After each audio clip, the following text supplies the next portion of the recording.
मिट्टी कब अपनी प्लास्टिसिटी खोकर लिक्विड बन जाती है और इसका असर एक पूरे प्रोजेक्ट के डिजाइन पर कैसे पड़ता है, आज हम करेंगे liquid and plastic limit test as per IS 2720 part 5 के अनुसार, जिसको जानना हर सिविल इंजीनियर को बहुत आवश्यक है। सिविल इंजीनियरिंग में मिट्टी का व्यवहार पानी के साथ कैसे बदलता है, ये समझना बहुत ज़रूरी है। लिक्विड लिमिट और प्लास्टिक लिमिट टेस्ट हमें बताते हैं कि मिट्टी किस मॉइस्चर कंटेंट पर कैसे रिएक्ट करेगी। ये data foundation design, road construction और अर्थवर्क में सीधे इस्तेमाल होता है। मॉइस्चर कंटेंट के आधार पर मिट्टी 4 स्टेट में पाई जाती है: सॉलिड, सेमी सॉलिड, प्लास्टिक और लिक्विड। प्लास्टिक लिमिट वह मॉइस्चर कंटेंट जहां मिट्टी 3 mm डायामीटर पर क्रम्बल होने लगती है।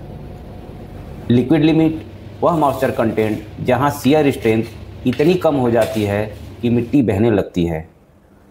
इन दोनों लिमिट्स के आधार पर हम प्लास्टिसिटी इंडेक्स निकालते हैं, जो सॉइल क्लासिफिकेशन और इंजीनियरिंग सूटेबिलिटी के लिए बहुत ज़रूरी पैरामीटर है।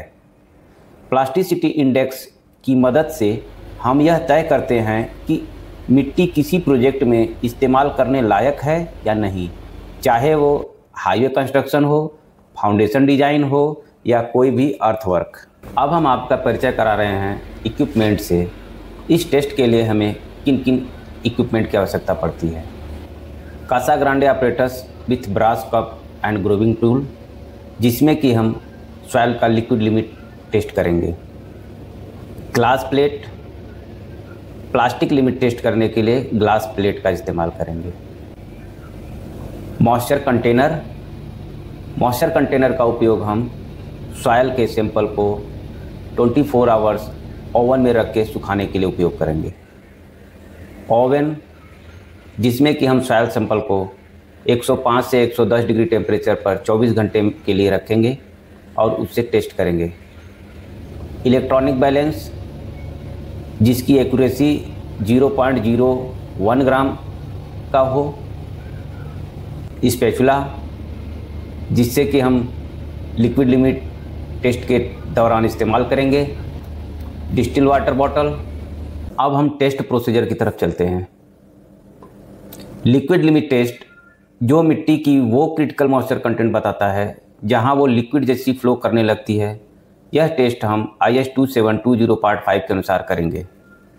सबसे पहले हम 200 ग्राम ड्राइड सॉइल सैंपल लेंगे जो 425 माइक्रोन सीप से पास हो चुका है। यह सुनिश्चित करता है कि सैंपल में कोई कोर्स पार्टिकल न रहे। अब हम इसमें डिस्टिल्ड वाटर डालकर स्मूथ पेस्ट तैयार करेंगे ताकि सभी पार्टिकल्स यूनिफॉर्मली वेट हो जाएं। इस पेस्ट को कासा ग्रांडे कप में भरते हैं। ध्यान रखें कि सरफेस स्मूथ हो। इसके बाद ग्रूविंग टूल से बीच में एक ग्रूव बनाएंगे। अब कासा ग्रांडे ऑपरेटस का हैंडल 2 रेवोल्यूशन पर सेकेंड की रेट से घुमाएंगे। जब ग्रूव बॉटम पर 12 mm की लंबाई तक बंद हो जाए तो उस समय के ब्लोज की संख्या नोट करेंगे।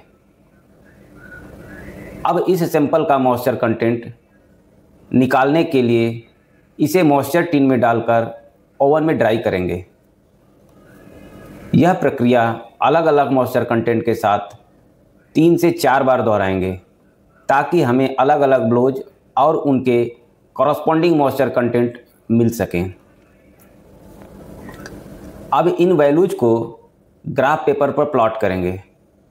X एक्सिस पर लॉग स्केल में ब्लोज और Y एक्सिस पर मॉइस्चर कंटेंट रखेंगे। पॉइंट को स्मूथ कर्व से ज्वाइन करेंगे, जिससे हम फ्लो कर्व कहते हैं। इस फ्लो कर्व से 25 ब्लोज के पॉइंट को लोकेट करेंगे और उससे कॉरस्पॉन्डिंग मॉइस्चर कंटेंट निकालेंगे। यही मॉइस्चर कंटेंट आपका लिक्विड लिमिट कहलाता है।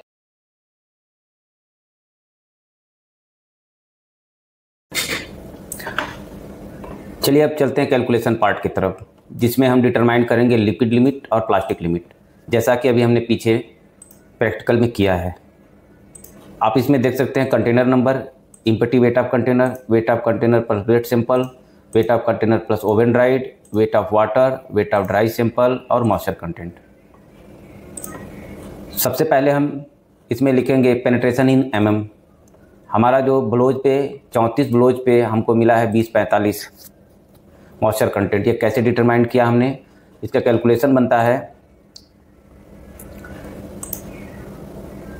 सबसे पहले हमने वेट सैंपल लिया 36-68 मिला और इसको 24 घंटे ओवन में ड्राई करने के बाद 33-25 मिला। इन दोनों का डिफरेंस हमने निकाल लिया, 33-25 माइनस 36-68 माइनस 33-25 बराबर 3.43। वेट ऑफ ड्राई सैंपल हुआ 33-25 माइनस वेट ऑफ कंटेनर, ये आ गया। अब मॉइस्चर कंटेंट हमको कैसे मिला, 3.43 डिवाइड 16.77 इंटू 100 करने पे हमको ये मॉइस्चर कंटेंट मिल गया। ऐसे ही 1, 2, 3, 4 हमने 4 ट्रायल किया। चारों ट्रायल में 20, 45, 23, 28, 24, 86 और 26, 63 मिला मॉइस्चर। अब हम इसको ग्राफ में लेके चलते हैं। आप देख सकते हैं हमने इसका ग्राफ प्लॉट किया है, जिसपे हमने वाई एक्सिस पर मॉइस्चर कंटेंट को रखा है और एक्स एक्सिस पर पेनिट्रेशन इन mm को रखा है। ये हमारा लॉग स्केल में है। इसमें हम जब कॉसा ग्रंडे का उपयोग करते हैं तो उसमें 25 ब्लोज पर हमको ये कट करना होता है। तो 25 ब्लोज पर जब हमने इसको कट किया तो इसका टॉप कट पॉइंट 23.9 मिला हमको और लिक्विड लिमिट हो गया। तो प्लास्टिक लिमिट की तरफ चलेंगे। प्लास्टिक लिमिट में भी हमने 3 टेस्ट किया, तीनों का सेम प्रोसीजर कैलकुलेशन का वही रहेगा जैसे हमने लिक्विड लिमिट का किया है। अब हम इन तीनों का एवरेज ले लेंगे, 20-24 प्लस 21-35 प्लस 20-17 डिवाइड बाई 3 करने के बाद ये हमें मिल गया 20.59 जो है हमारा प्लास्टिक लिमिट हो गया। लिक्विड लिमिट 2390, प्लास्टिक लिमिट 2059, इन दोनों का डिफरेंस 3.31 आ गया। अब हम देखेंगे सॉइल क्लासिफिकेशन चार्ट से। सॉइल क्लासिफिकेशन चार्ट में हम देखते हैं कि ये आया हमारा जो वैल्यू है 3.31 सिल्टी विथ लो कंप्रेसिबिलिटी।